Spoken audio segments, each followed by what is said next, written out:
Now, ladies and gentlemen, we're going to take you behind the scenes and show you how a picture was created. Early in 1938, MGM selected Mervyn LeRoy to produce The Wizard of Oz. The screen adaptation having been completed, the momentous task of casting the players for each of the many important parts was attacked. The role of the Scarecrow had been assigned to Ray Bolger. The clattering, squeaking Tin Woodman was Jack Haley. The blustering, whimpering, cowardly lion was Bert Lahr. Glinda the beautiful fairy queen, Billy Burt. But what of the wizard himself? Who was humorous enough, clever enough, and foolish enough to play the wizard? And equally important, what of Dorothy, a sweet little girl who journeys to the land of Oz? Not only must she be a fine actress, but she must be a great singer. And so, in June 1938, in the office of producer LeRoy... May I come in, Mr. LeRoy? Judy, I'll say you may come in. I just called you at your house. Your mother said you're on your way to the studio. Oh, I just couldn't stay home. I was so nervous. Nervous? Why should you be nervous, Judy? Well, after all, Mr. LeRoy, I was thinking maybe I'm not good enough for the part. Well, Judy, even a smart little girl like you can be wrong. We've just seen the test we made of you for the part, and... You mean I'm... Well, you've guessed it. You're Dorothy in The Wizard of Oz. Oh, Mr. LeRoy, it can't be true. I dreamed and hoped for a chance like this, but I never really thought I'd be so lucky. You're not lucky. We're the lucky ones. Oh, I'm so happy. Well, all I can think of is thank you, Mr. LeRoy. Thank you, Judy. I mean Dorothy. And so Judy Garland was selected to play the lovable Dorothy, the little girl who traveled to the land of Oz and once there, despite its beauty, longs to return to the most desirable place on earth, home. Now, Metro had one more casting problem. Who could play the Wizard of Oz, that lovable humbug, that man with a power complex, in short, that delightful phony? The scene, the casting office on the MGM lot.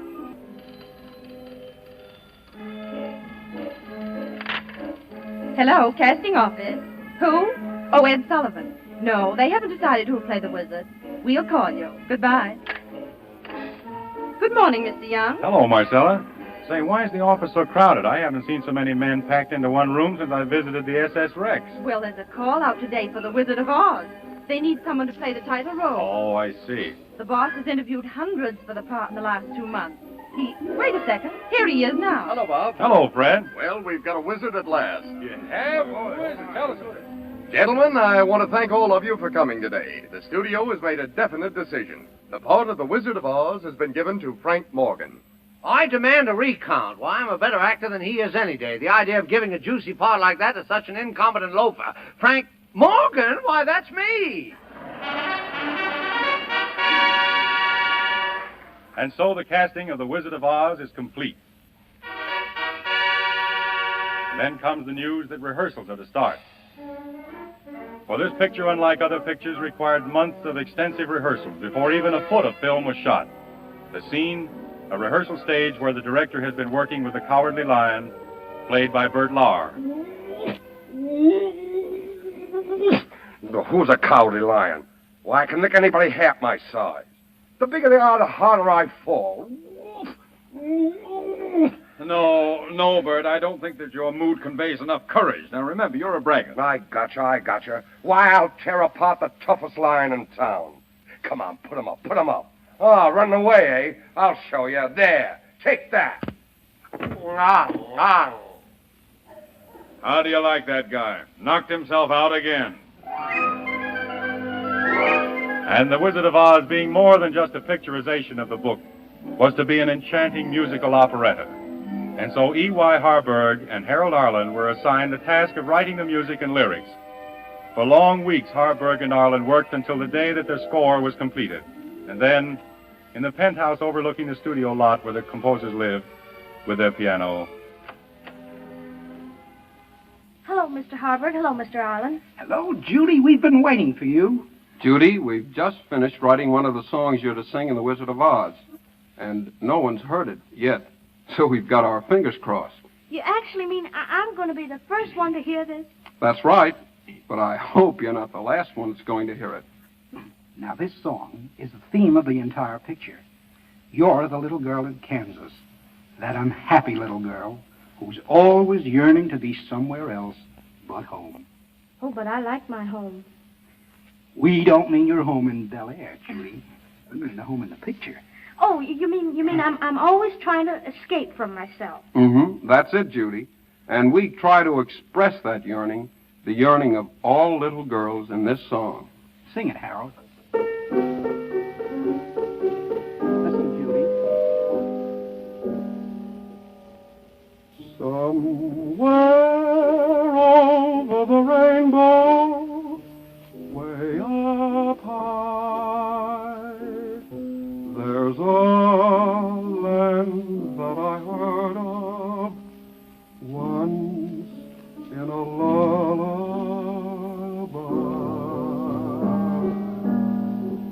Somewhere over the rainbow, skies are blue, and the dreams that you dare to dream really do come true. Oh, Mr. Arlen, Mr. Harburg, that's beautiful. I can hardly wait to learn it. Will you teach it to me, please? Now? Somewhere over the rainbow, way up high, there's a land that I heard of once in a lullaby.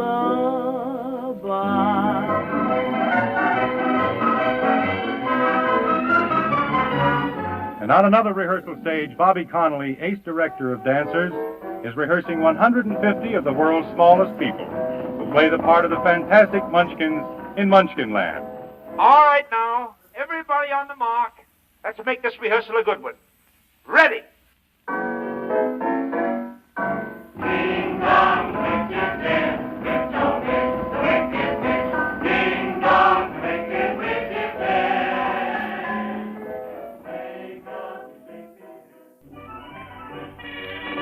And so it went, weeks and weeks of rehearsal, then months and months of work in which over 7,000 people all took a hand, until finally that certain night came, the night when Mervyn LeRoy was to take the first complete print of the picture out for a sneak preview to get the audience reaction. get going, James. Yes, sir. Is the film in the car? Yes, sir. Then here we go.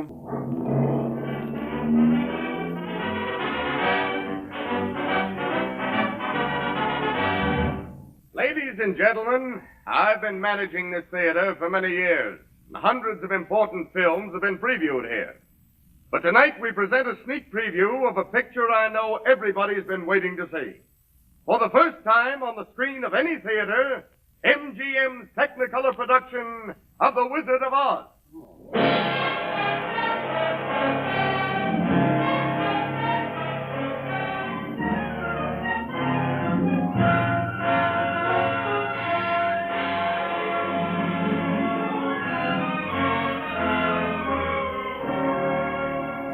And then for almost 2 hours, 2,000 people, young and old, sat in that theater in rapt attention as The Wizard of Oz unrolled before them on the screen in all the glory of its beautiful Technicolor production. When it was over, the cheers and applause of the audience were deafening.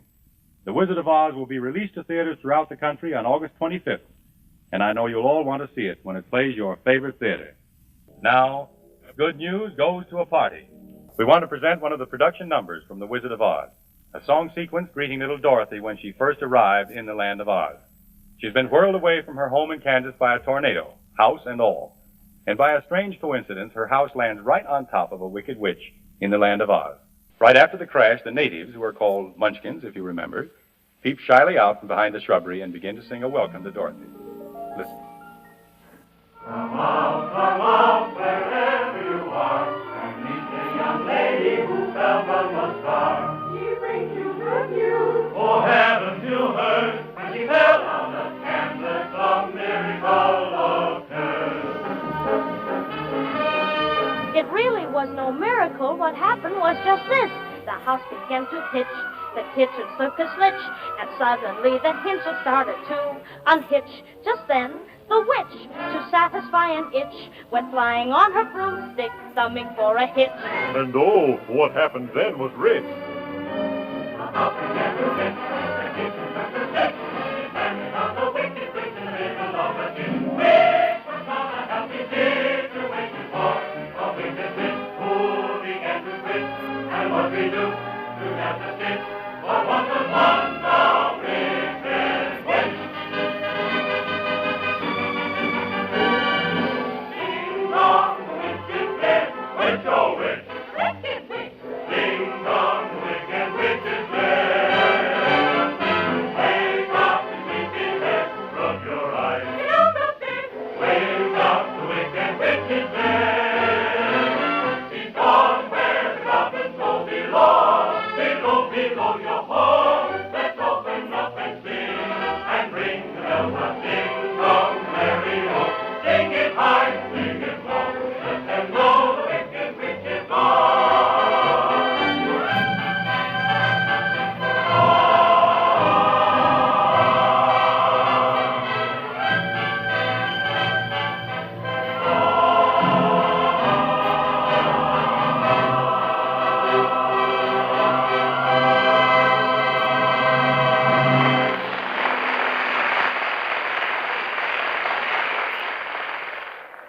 Well, now, ladies and gentlemen, the party wouldn't be complete unless all the guests take part in a get-together sing.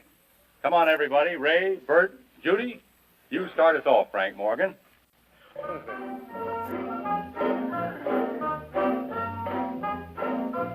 Ha ha ha, and ho ho ho, and a couple of tra-la-las. That's how we laugh and die away in the merry old land of Oz. Buzz, buzz, buzz, chirp, chirp, chirp, and a couple of la-dee-daws. Then now the crickets click all day in the merry old land of Oz. We get up at 12 and start to work at 1. Take an hour for lunch, and then at 2 we're done. Oh, jolly good fun! Oh, ha, ha! Oh, ha, ha! And a couple of tra-la-las. That's how we laugh the day away in the merry old land of Oz. Judy? Somewhere over the rainbow, birds fly, birds bluebirds fly over the rainbow, why then, oh, why can't I?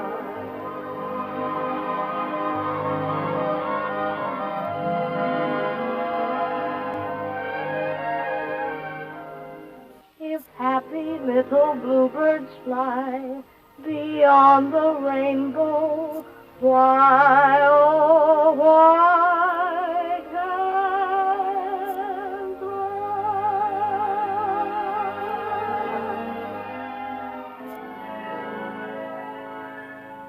Ray Bolger.